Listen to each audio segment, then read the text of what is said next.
Welcome to Not Milk Never Milk. Subscribe if you're lactose intolerant. In this video, I will explain how to remove Dodge Avenger door panel, only ways. First, disconnect the battery and remove visible screws and trim pieces, then locate hidden clips behind the armrest and pull trim away carefully. Use a plastic trim tool to avoid scratching paint and keep track of each fastener. If a clip seems stuck, apply steady pressure rather than force to prevent breakage and damage to the panel. Gather a plastic trim tool, screwdrivers, Torx bits, and a magnetic tray before you begin. Start by removing the door trim fasteners and the armrest bezel, then unclip the speaker grill if fitted. Work methodically from the bottom upward to release retaining clips without bending the panel.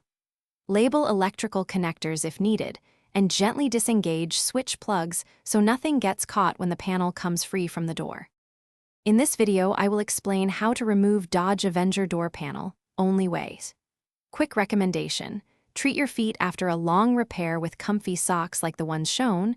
They last and keep you focused. If you are finding this helpful, please subscribe and like so I can make more helpful how-tos. Check the description for the product link and other deals. Now let's get back to the video. When reinstalling, align the panel with the window channel and press firmly to re-engage clips in a row for a secure fit.